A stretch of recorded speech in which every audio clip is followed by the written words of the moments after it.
Olá, eu sou o Janser, planejador financeiro há mais de 4 anos, criador do site qifinanceiro.com.br, que tem bastante conteúdo de planejamento financeiro. Estamos aqui para o 10º programa para falar de um dos temas do planejamento financeiro, na verdade o tema mais abrangente, que é a educação financeira, sendo que o planejamento financeiro é um dos ramos, né, da educação financeira. Lembrando que são 12 programas, esse é o 10º, e estamos aqui com 2 convidados ilustres hoje para falar de educação financeira.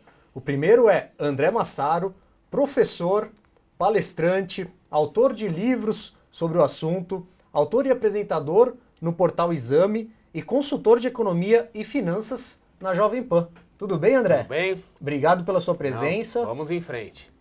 Temos aqui também Luiz Fernando Roxo, atua no mercado financeiro há 19 anos, teve uma atuação muito forte na Leandro Stormer, palestrante da palestra e cursos sobre investimentos nos últimos 15 anos e atualmente está voltado para um projeto muito bacana que a gente vai falar bastante aqui hoje, que é o Zen Economics. Ele é o CEO da Zen Economics, que tem um curso e conteúdo sobre educação financeira muito forte.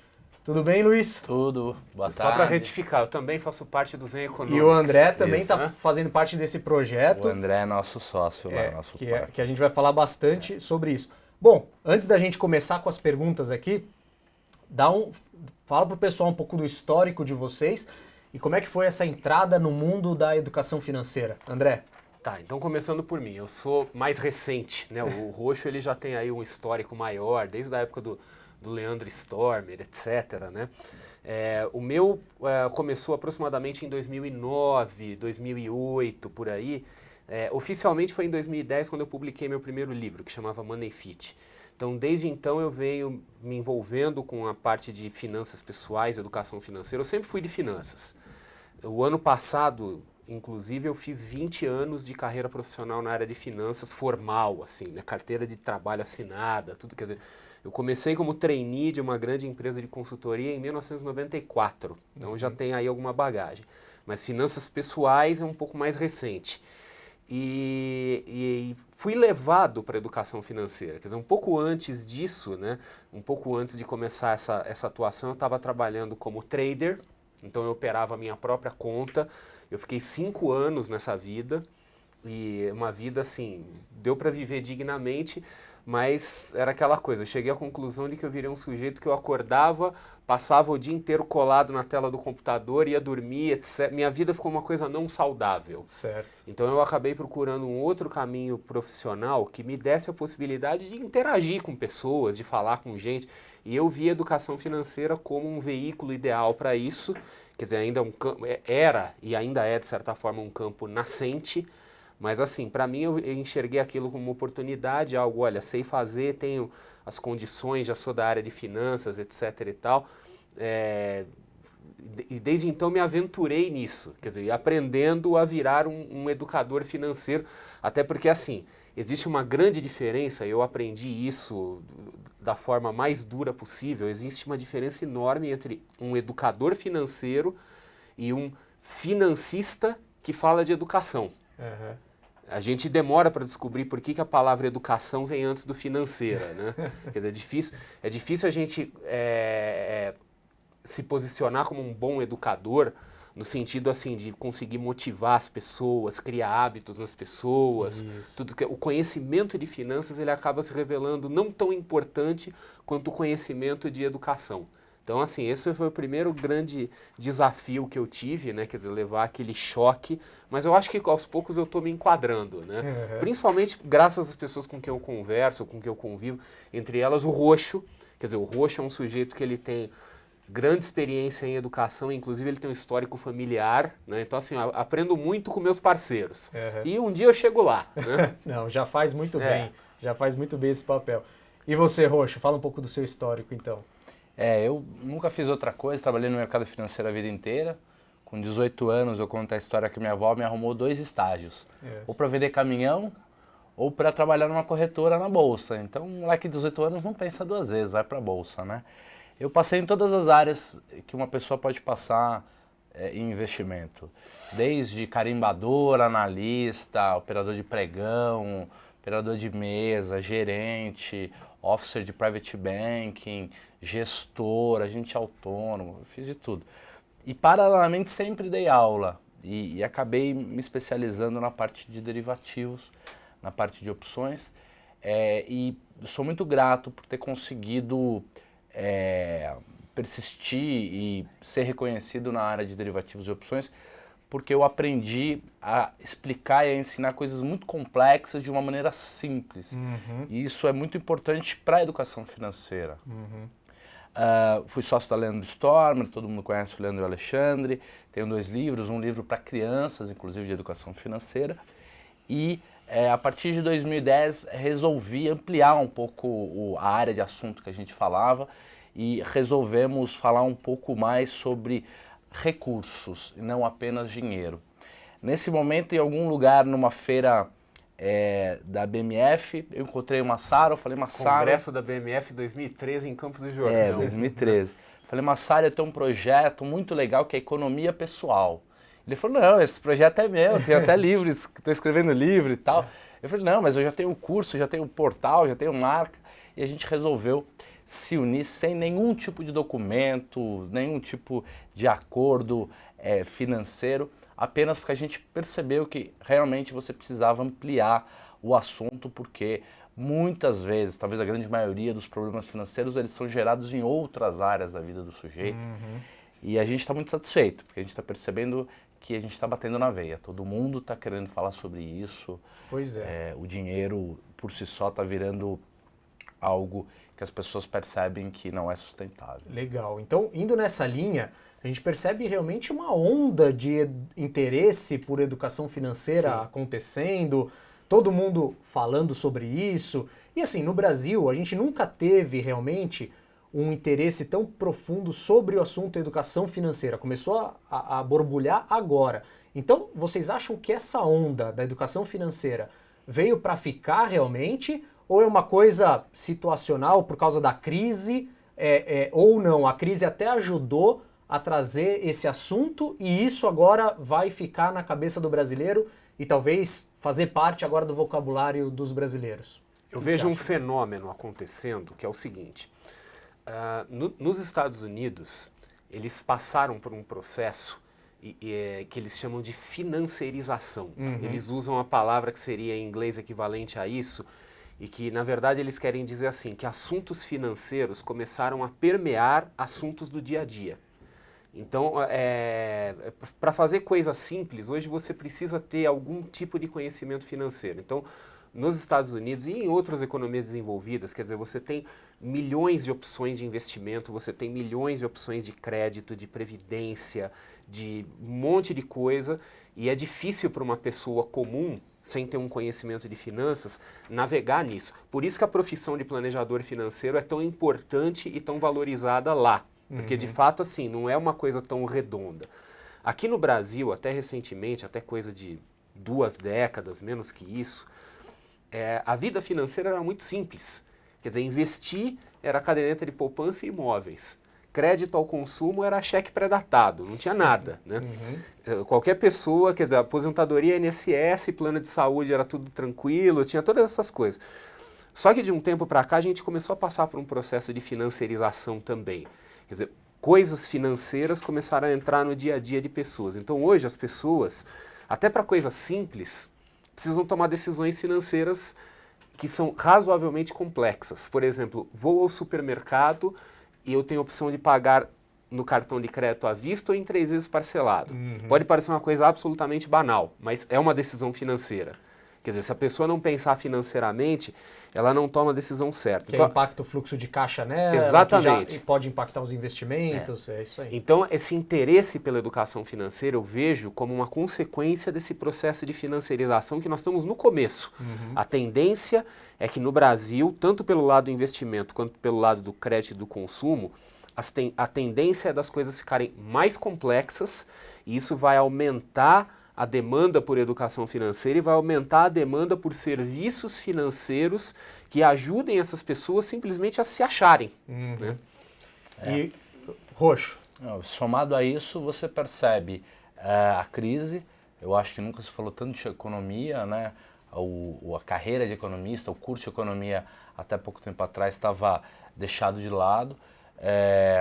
E junto com essa financiarização em que o excesso de opções faz com que o sujeito tenha que aprender, a gente também agora tem uma população de quase 70% das pessoas devedoras, né?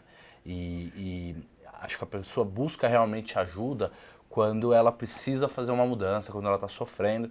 Então a gente está percebendo isso, né? É uma tendência mesmo. Legal. Até para o pessoal que está nos assistindo e que está aqui no chat, se vocês quiserem fazer alguma pergunta para os dois, faz aqui no chat que eu repasso para eles.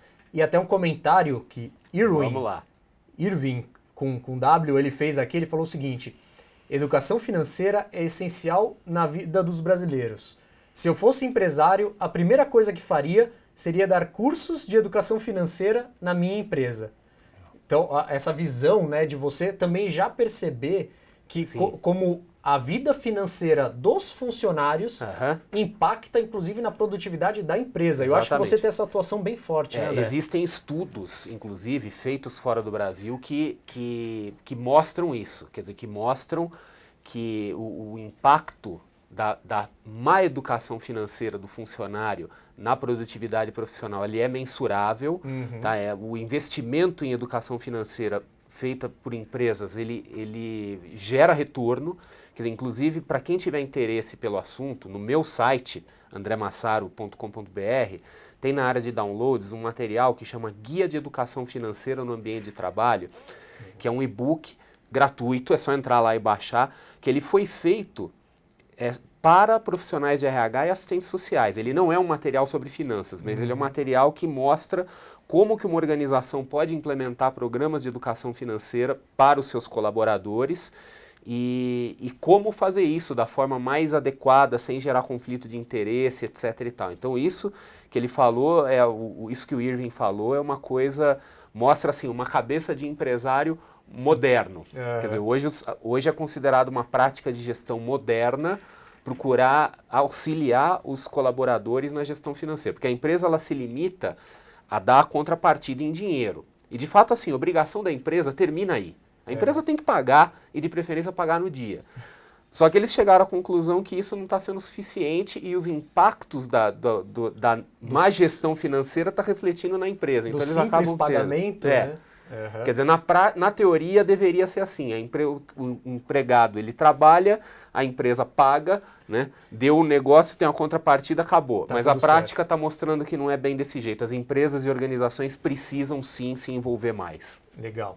Roxo, aumentar a rentabilidade nos investimentos é o objetivo da educação financeira? E por que eu pergunto isso? Eu, como planejador financeiro também, e vocês já devem ter percebido isso, muitas vezes a pessoa chega para você e fala que o que ela quer de você é aumentar a rentabilidade nos investimentos. Fala, olha, qual que é o melhor investimento para mim? Onde que eu tenho que colocar o meu dinheiro?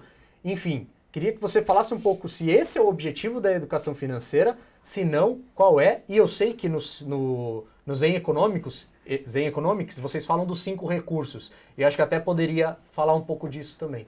Claro. Nem de perto o objetivo da educação financeira é aumentar a rentabilidade. A rentabilidade é um pedaço muito pequeno da vida financeira da pessoa, principalmente porque se você quiser aumentar a rentabilidade, você vai ter que aumentar o risco. Então não é uma coisa tão do palpite assim, né? As pessoas querem um simples palpite e não é isso que elas precisam. Eu acho que o papel da educação financeira é um papel de promover a liberdade financeira, a independência, e aí o sujeito está mais pronto para buscar a felicidade dele. Então, tem muito pouco a ver com rentabilidade, né? Você perguntou um pouco dos Zen Economics e a nossa filosofia dos recursos. Eu vou tentar rapidamente passar aí qual que é o conceito.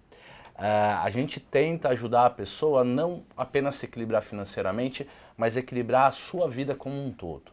A gente começa dizendo que a menor parte da nossa vida são os eventos, né? As coisas que acontecem.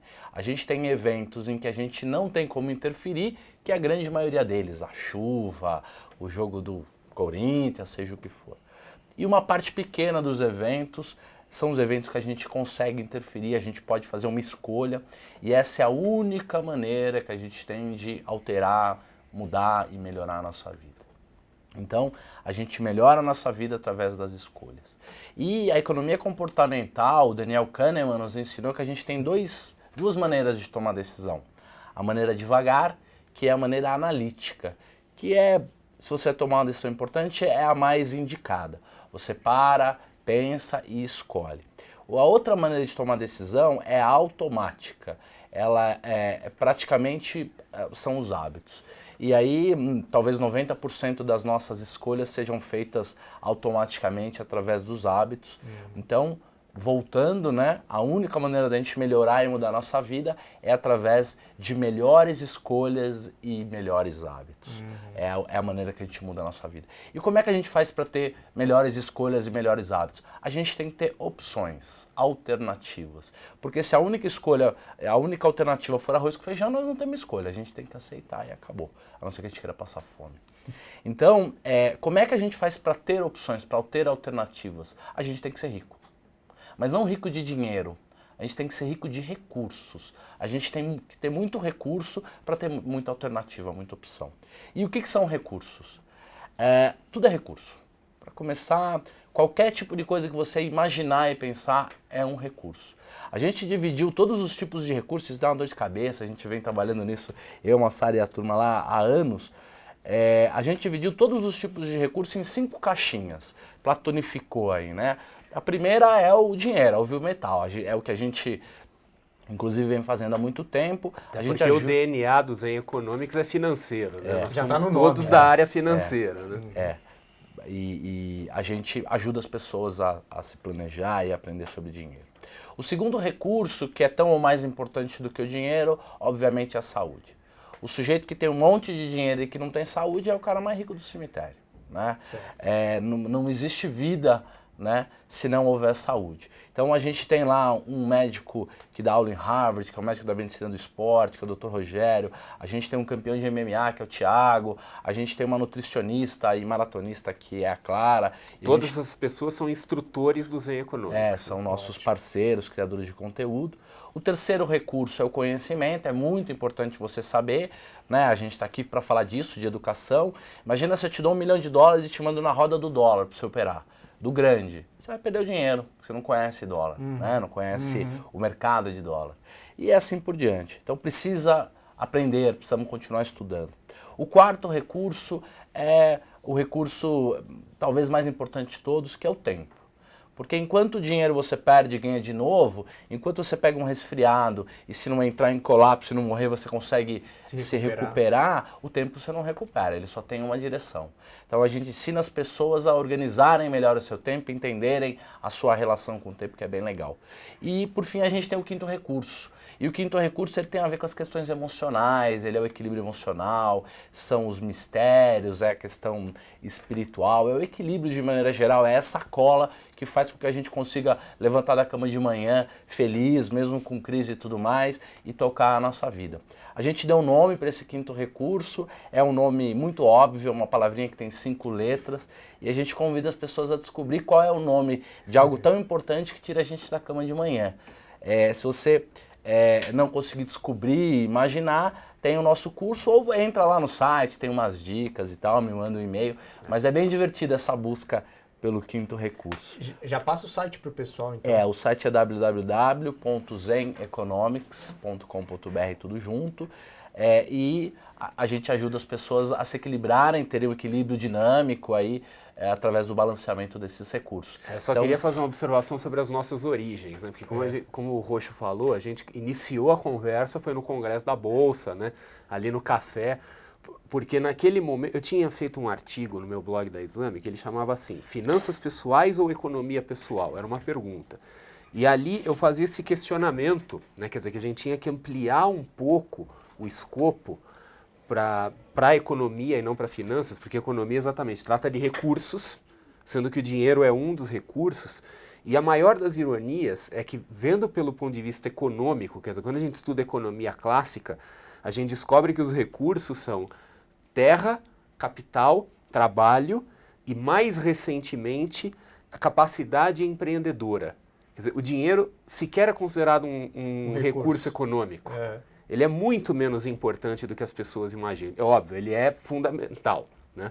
Mas assim, se a gente falta, né? Mas quando a gente analisa recursos como um todo, ele de fato não tem importância nenhuma, porque tudo que o Roxo falou, saúde, tempo, né, a produtividade pessoal, o conhecimento, todas essas coisas viram grana de uma certa forma. Quer dizer, se você tem sua saúde em ordem, você você consegue trabalhar. Se você tem seu tempo bem gerenciado, você consegue produzir coisas. Se você tem conhecimento, esse conhecimento tem valor, inclusive valor financeiro.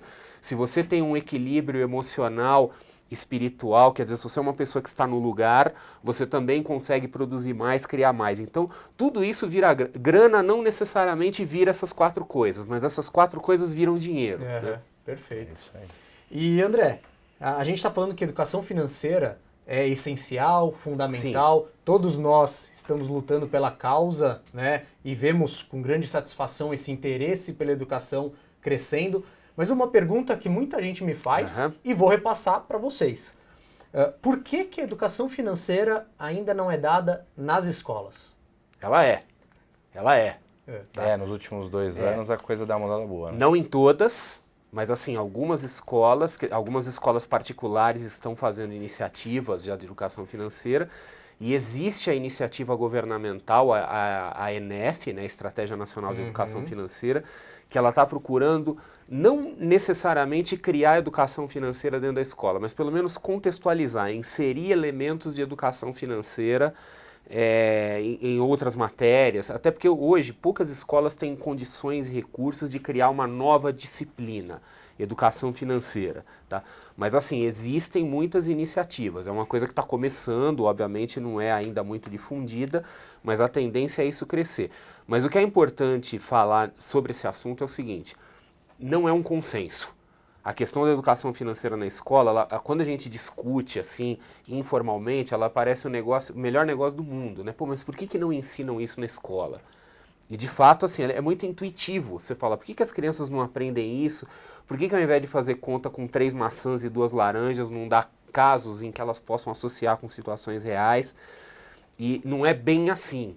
Quer dizer, tem pessoas assim que são estudiosas da área de educação, etc e tal, eles têm algumas reservas. O assunto é mais controverso do que parece.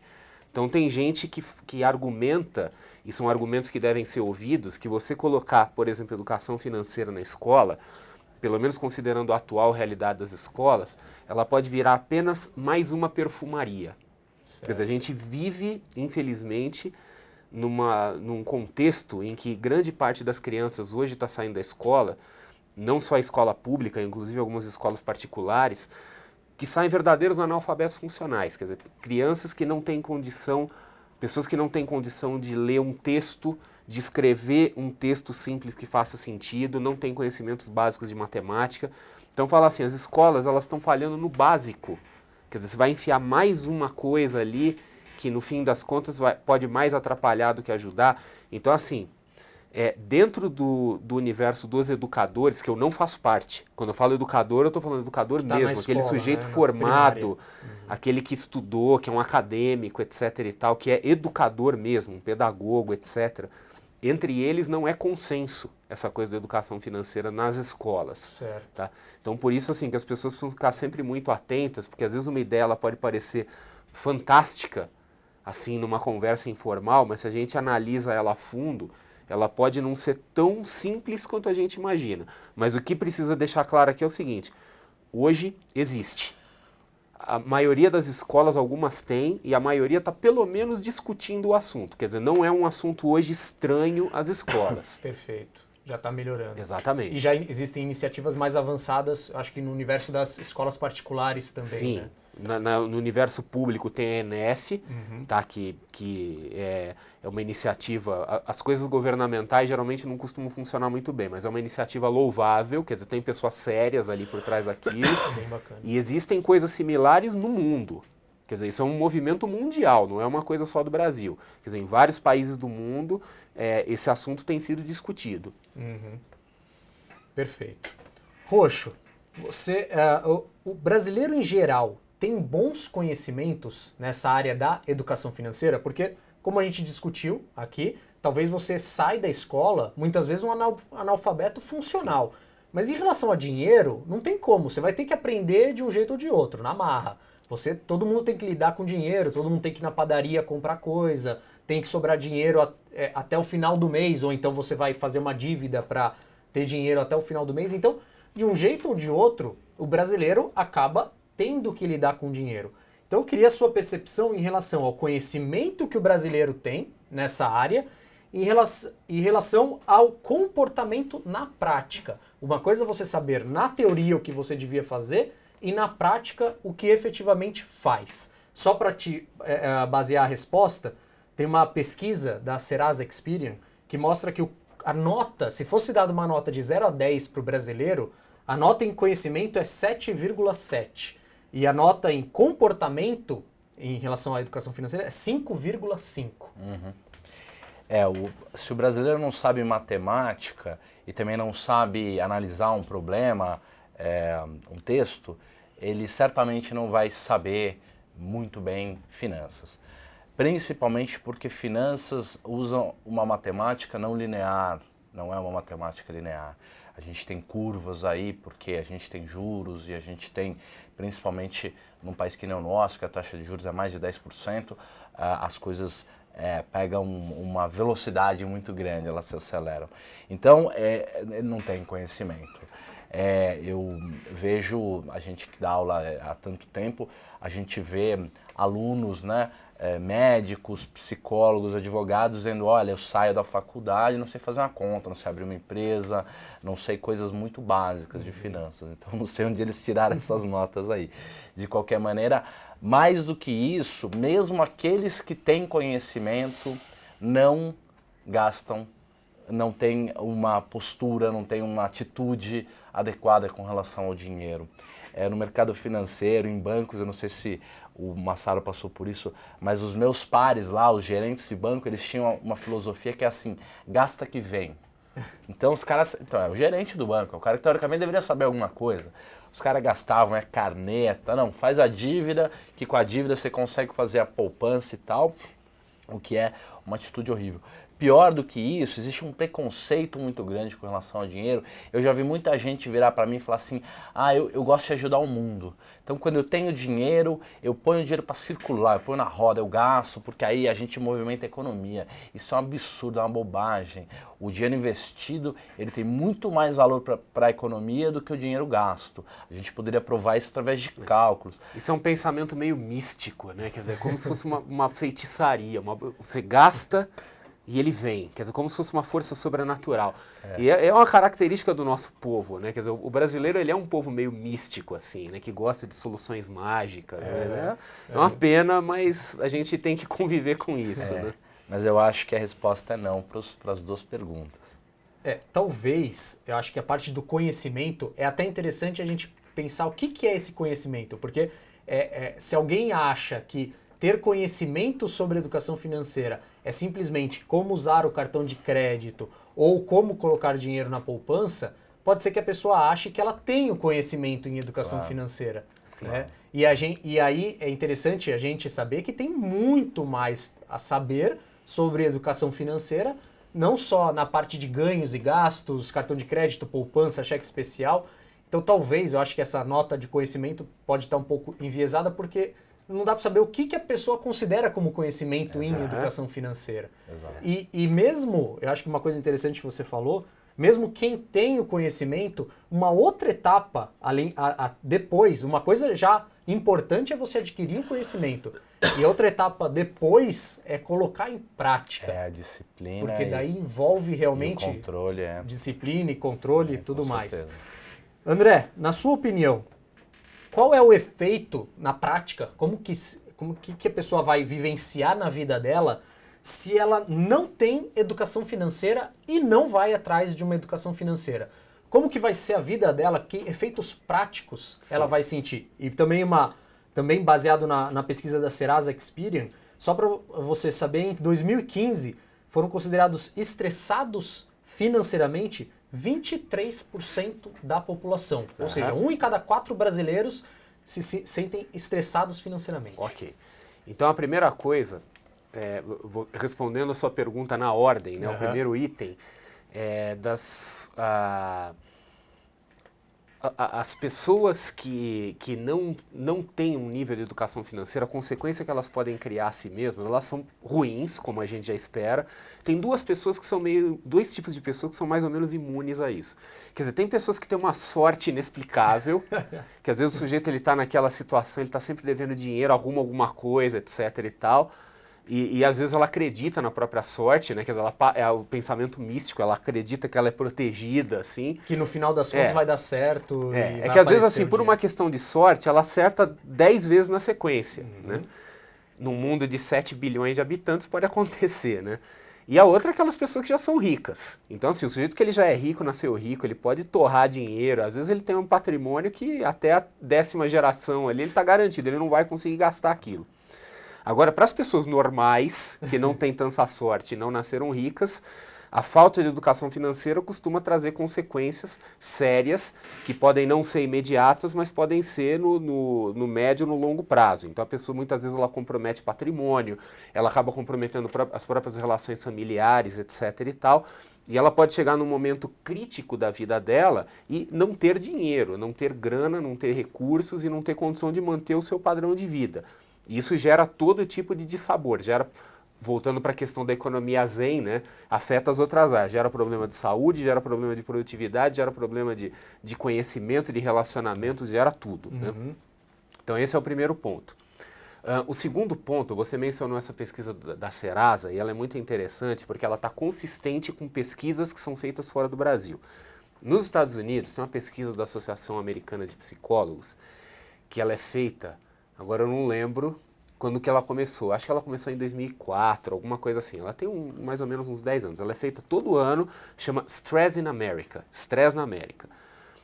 Com exceção do primeiro ano, em todos os anos, o fator número 1 indicado como causa de estresse é, surpresa, dinheiro. Né? Então, assim, os problemas financeiros, as questões financeiras, elas são extremamente estressantes. Isso não é um privilégio nosso aqui brasileiro, isso é no mundo todo. Quer dizer, as pessoas, elas têm níveis altíssimos de estresse, o estresse leva a problemas de saúde, o estresse leva a problemas na família, leva a problema de todo jeito, e um dos maiores, se não o maior causador de estresse é dinheiro. Então, assim, se a pessoa ela quer diminuir o nível de estresse da vida e melhorar todo o resto, quer dizer, melhorar a saúde, família, etc e tal, começa cuidando da educação financeira. Quer dizer, a educação financeira, ela tem um poder propagador.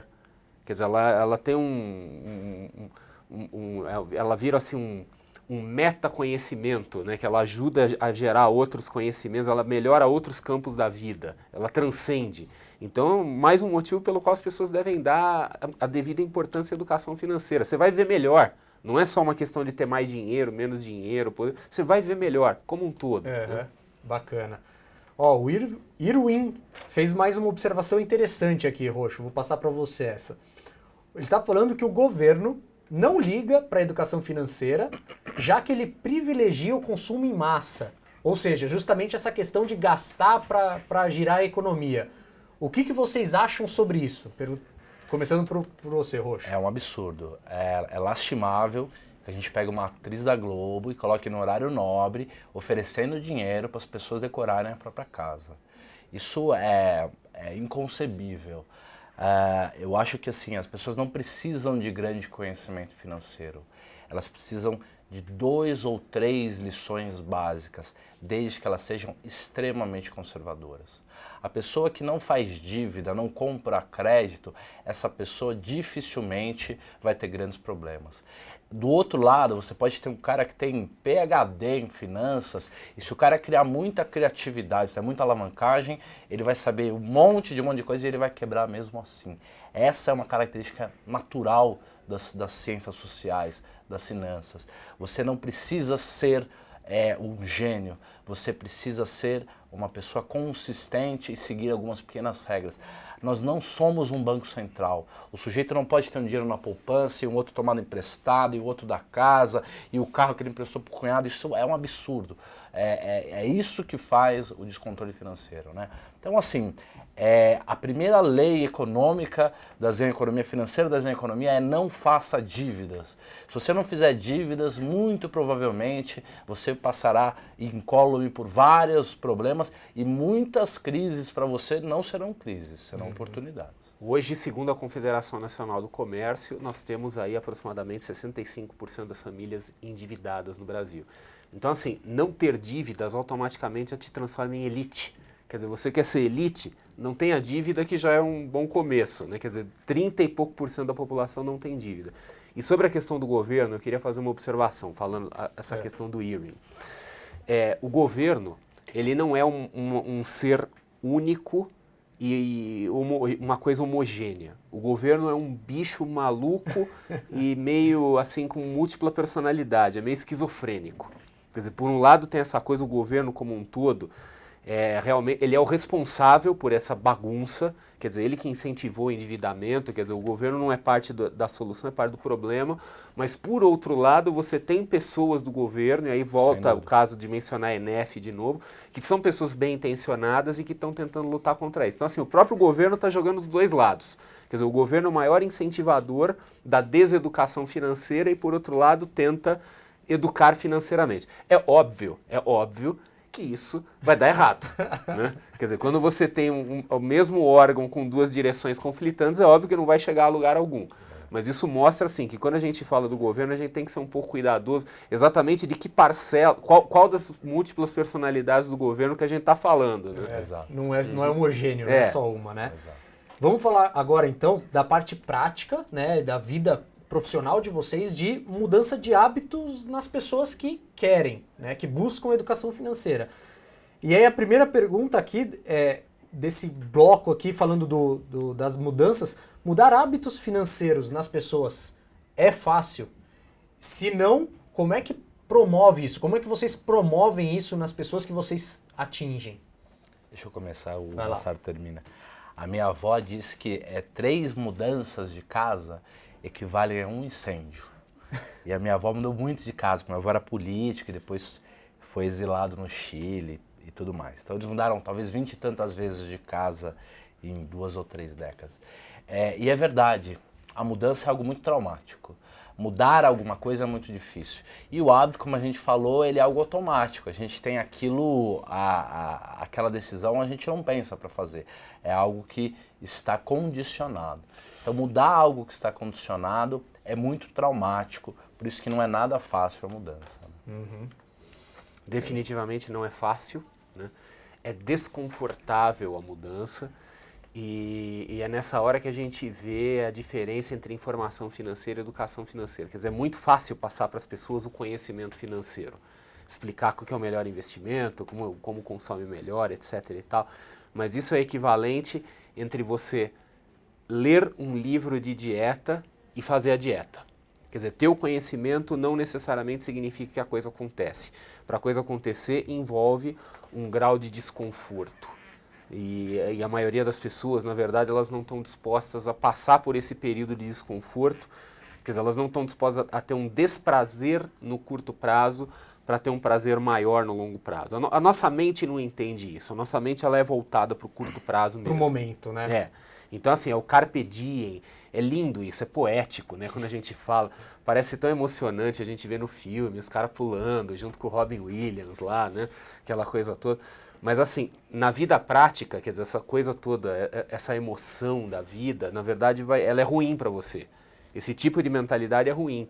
Quer dizer, você curte o momento, muitas vezes você nem curte do jeito que gostaria, mas você compromete completamente o futuro.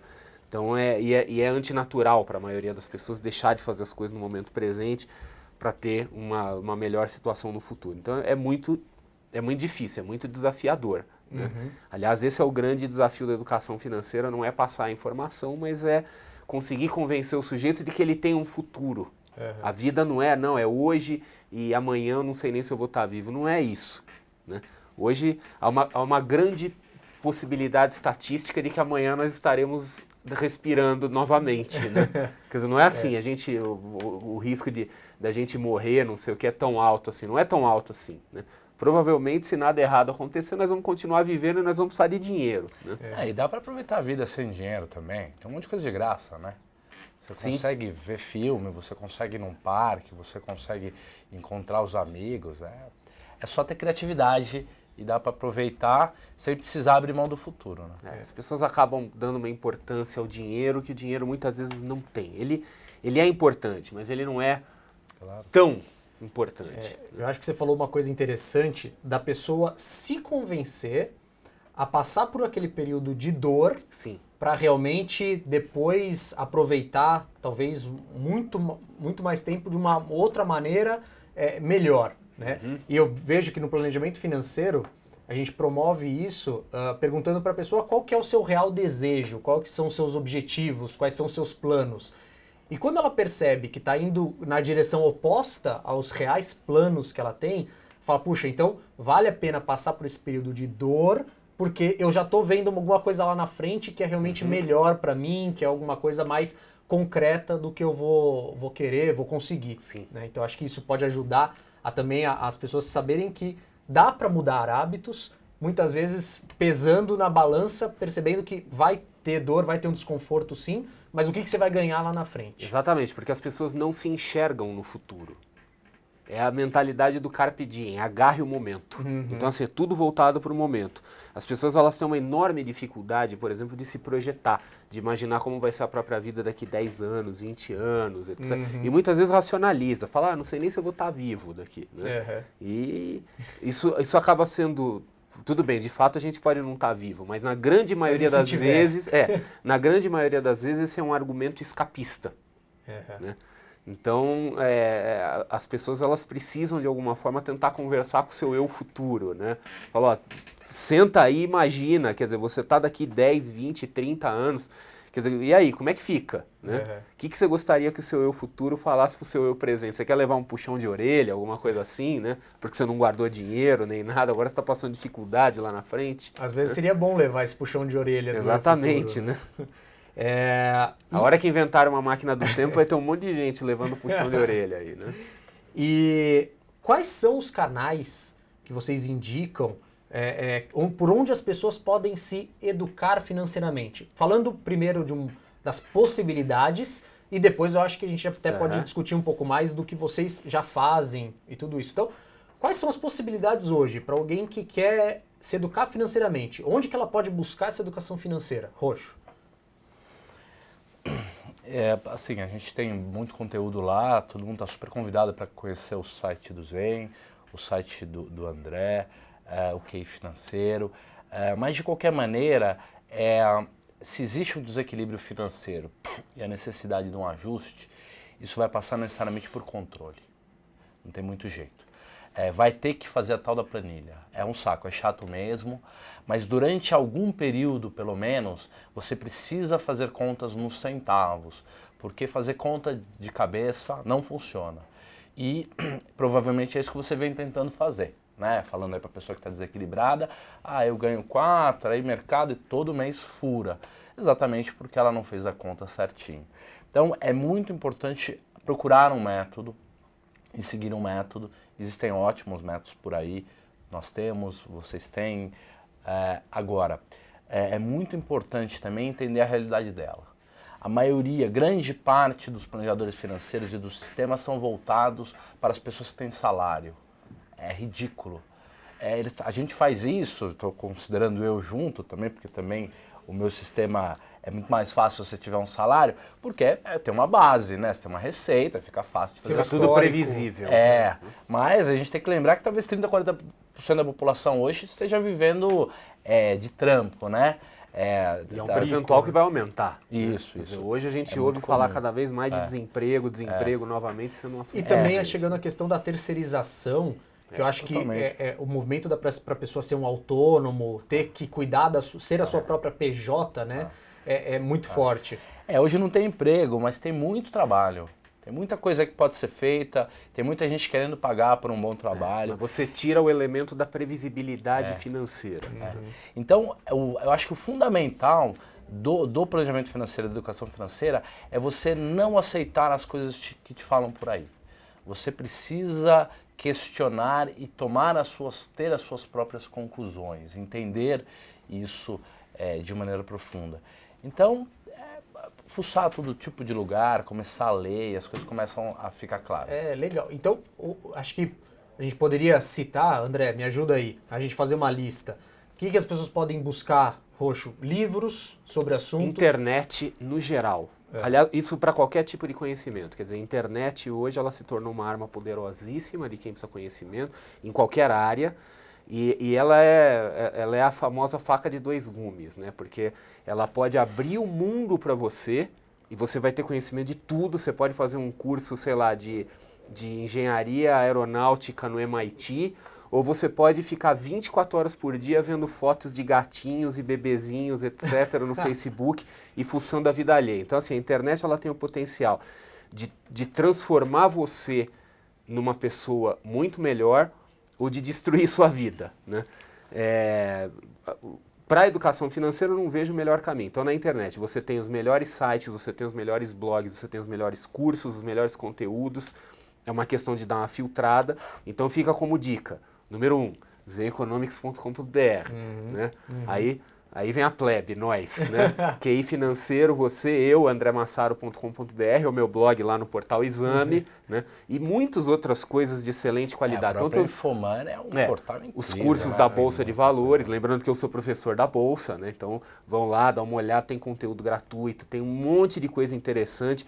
Então, a verdade é assim, quem quer, acha. E a internet é o veículo para isso. Um grande aliado aí. Quer dizer, ninguém pode alegar que não tem acesso à informação. Ninguém. Isso é uma grande mentira. Quer dizer, a informação ela está disponível de graça para quem quiser. Tá. Nessa etapa, acho que você pontuou muito bem, falando da internet, o poder que ela tem, se usado corretamente, você pode adquirir conhecimento. Mas eu sei também que vocês dão cursos, dão palestras. Sim. Então, queria que vocês discutissem também qual é o efeito que vocês percebem que um curso ou uma palestra pode ter para quem está lá participando. Até, talvez, se alguém tiver a chance de poder participar, vai poder ver um pouco mais e procurar saber. Eu vejo da seguinte forma. Quando eu faço muita palestra, né, principalmente para empresas, palestras em company, etc., eu sigo um modelo, até um modelo assim que já foi desenvolvido por psicólogos fora do Brasil, que é modelo de mudança de comportamento, de mudança de hábito. Então, assim, tem uma primeira fase na mudança de hábito, na mudança de comportamento, que é a chamada fase contemplativa. Quer dizer, a pessoa ela sabe que o problema existe, mas ela não reconhece o problema como dela. Então é, por exemplo, que nem o fumante, que ele fuma, ele sabe que o cigarro faz mal. Eu não conheço nenhum fumante que não saiba que o cigarro faz mal, mas ele fica racionalizando. Ele fala, comigo não acontece nada, meu avô fumou até os 100 anos, etc. Quer dizer, ele sabe que o problema existe, mas ele não se vê como parte do problema.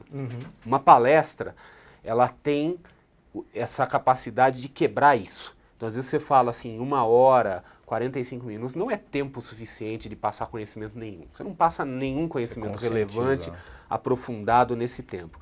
Mas muitas vezes a pessoa ela pode levar aquele choque e falar, opa, isso aqui me diz respeito. E aí sim, ela vai procurar. Na verdade, assim, quando a pessoa ela se convence de que ela tem um problema, ela se educa sozinha. Porque ela vai buscar recursos, ela vai ler, ela vai se informar, ela vai eventualmente procurar ajuda profissional, e aí as coisas se resolvem. Mas assim, o papel de uma palestra, seja online, seja presencial, etc e tal, quer dizer, esse primeiro contato é tentar quebrar essa resistência. E muitas vezes até para a pessoa se convencer, fala, olha, seu problema tem solução. Não existe problema financeiro ou qualquer problema não natural que não tenha solução. Então as pessoas às vezes falam, mas o meu problema é diferente. Você não entende a minha situação. Cara, eu ouço isso todo dia. Todo dia alguém fala comigo dizendo que a situação dele é diferente, que não tem solução e que eu não entendo. Cacete, não é assim. Né? É tudo igual. Tá? Então, assim, é dolorido, é chato, etc e tal, mas tem solução. E não tem fórmula mágica, muitas vezes, que a pessoa quer aquela fórmula mágica, né? Tem que realmente passar por um processo de conscientização e ação. Dá para resolver sem dor? Não. Basicamente não. Essa é a resposta. Porque precisa fazer a mudança. Roxo, ainda nessa questão de palestra, curso, você tem um curso muito bacana também no site, que é o Faixa Amarela. Então eu queria que você comentasse um pouco dos efeitos que você já percebe de quem faz os cursos e especialmente esse do Faixa Amarela. A gente percebeu que não adianta você apenas informar e passar conhecimento se a pessoa não fizer a mudança e se ela não tiver uma maneira prática de acompanhar essa mudança e de medir a sua situação. Então a gente criou um curso básico, é um curso em que a gente tem alguns módulos e várias aulas sobre cada um desses assuntos, dinheiro, conhecimento, saúde, tempo e o quinto recurso. E a gente, no final de cada um desses módulos, tem um questionário. E nesse questionário, a pessoa não vai medir se ela aprendeu o que está lá. Ela vai medir como está a situação dela com relação àquele recurso. E aí ela tem que fazer uma autoavaliação. A gente estava conversando sobre isso, porque se você está terminando o curso, né? Então ela se autoavalia, ela recebe uma nota no final, um raio-x, a gente manda um relatório dos pontos fortes e fracos, aonde ela precisa melhorar. E aí a ideia é que daqui a pouco ela faça um novo questionário e ela consiga começar a perceber a mudança. Então, a gente tem um curso que você ensina, que você dá um guia prático, que você dá um monte de material de suporte complementar e ainda faz o questionário para que ela se meça e depois continue se medindo para que ela consiga enxergar a sua evolução. A gente acha que a única maneira de realmente fazer a transformação é essa, o pacote todo. Porque só a informação ela conscientiza, ela te deixa chateado, você percebe que realmente você tem que mudar, mas é muito difícil dar os primeiros passos. Né? Uhum. Até inclusive vem muito em linha com uma pergunta aqui do Marco Moura. Ele fala assim, se é difícil mudar os hábitos, como o cidadão comum, sem educação financeira, pode contar com um profissional? Se não adianta só ler o livro sobre dieta, ele usou o seu exemplo, mas sim fazer a dieta de fato, precisamos então de um personal trainer financeiro? E aí, deixo a abertura para vocês também responderem, mas lembrando que a gente teve um dos programas aqui, e convido você, Marco, a procurar, sobre essa carreira do planejador financeiro e como que é essa questão do planejamento financeiro pessoal. Então a gente teve um programa sobre isso, mas abro aqui também para a resposta do... Sim, eventualmente sim. Tá? Eventualmente a pessoa pode precisar de uma ajuda profissional, de um planejador, ou usando a analogia de um personal trainer. Muitas pessoas contratam um personal trainer e costuma funcionar, porque gera uma certa contabilidade, assim, né? Quer dizer, gera tem uma coisa que fica mensurável, etc e tal. Mas assim, ainda não existe uma tecnologia que permita, por exemplo, eu chegar assim, olha, o personal trainer, a hora dele custa, sei lá, R$200, chutando. Eu te pago R$1.000, mas você faz os exercícios e faz as coisas aí, eu só quero o teu benefício. Quer dizer, não existe isso ainda, né? É que nem no nutricionista, por exemplo, o nutricionista ele vai te dar um programa. Ele não consegue fazer o programa no seu lugar. O personal trainer não consegue fazer o exercício no seu lugar. Eu lembro que tinha um filme que trocava de corpo e aí o personal não fazia... Não dá, bota o cérebro de um no outro, daí eu te devolvo o seu corpo em ordem. Ainda não temos ainda isso. Não, um dia vai dar, tá? Um dia a gente vai ter uma solução tecnológica para isso, mas no momento não tem. E o mesmo vale para o planejador financeiro. O planejador financeiro, ele não está vivendo no corpo do sujeito para saber o que ele faz com o dinheiro dele, como é que ele se relaciona com a família dele, se ele cede a pressões de consumo dentro de casa, tudo isso.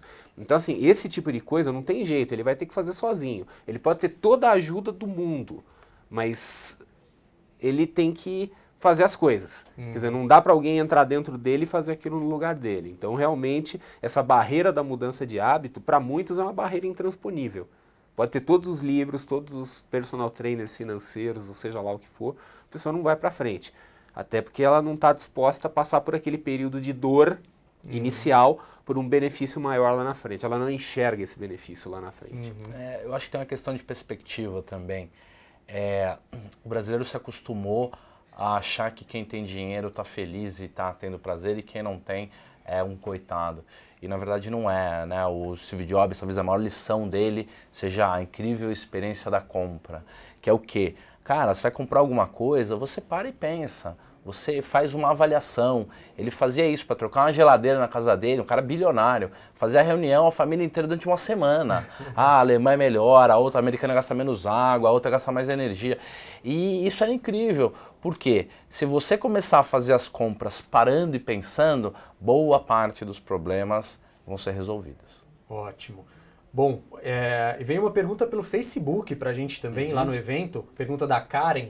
Ela quer saber sobre esse mercado de trabalho para os educadores financeiros. Ela quer saber de vocês como está o mercado de trabalho para quem quer ser um educador financeiro ou quem já é um educador financeiro e dicas de como se especializar para entrar nesse mercado, quem ainda não está. Tá, então assim, o mercado de educação financeira ele é um mercado pequeno e crescente. Hoje tem poucas pessoas no Brasil que conseguem viver exclusivamente de educação financeira, quer dizer, um mercado que ainda está crescendo, assim como o mercado de planejador financeiro. Ele é um mercado novo, em fase de crescimento, quer dizer, ele certamente vai crescer muito ainda, mas hoje, até assim, as próprias pessoas não sabem que isso existe, que existe um profissional que faz isso, né? Então, assim, é um mercado que ele está crescente, ele ainda tem seus desafios. E uma coisa que é muito interessante, eu recebo muito esse tipo de pergunta, e ela botou aí de certa forma, quer dizer, o que a pessoa tem que fazer? Ela tem que fazer um curso, ela tem que fazer uma certificação, ela tem que ter uma licença para ser educador financeiro? Não, tá? Não tem curso, tem gente aí que já começa a surgir falando, não, porque eu tenho uma certificação não sei o que, não sei o que. Cada um inventa a certificação que quiser, tá? Eu vou criar a minha certificação e vou cobrar R$1 milhão para vocês serem um coach financeiro certificado meu. Né? Não tem valor nenhum isso aí. Tá? O próprio, não há uma obrigatoriedade profissional, quer dizer, não é uma profissão regulamentada e o mercado não reconhece. Então, assim, algumas pessoas até podem, por exemplo, fazer um curso, fazer uma formação, que isso pode dar um norte para a pessoa, mas não é um pré-requisito. Dentro do mercado financeiro, o que é pré-requisito? Pré-requisito é aquela coisa, tem coisas que você tem que ter registro na CVM, etc e tal, o resto não é pré-requisito. Então, o que é importante que eu vejo para um educador financeiro? Tem que ter conhecimento de finanças, sim, né? Tem que ter um conhecimento de educação maior do que o conhecimento de finanças, tá? Então, assim, realmente tem que ter um desejo legítimo de querer ajudar as pessoas, etc e tal, tem que ter uma grande facilidade de comunicação, porque a barreira é a comunicação. Não adianta ir numa palestra e ficar falando difícil, termos econômicos, etc e tal, que na verdade você vai excluir as pessoas.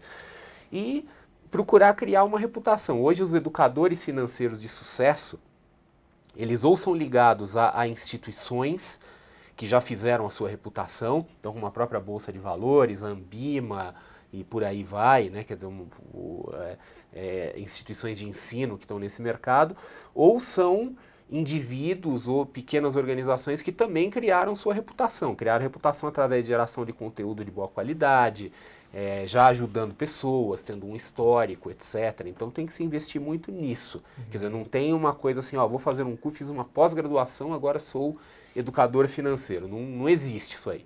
Tem até gente tentando fazer, mas não existe. Né? Roxo.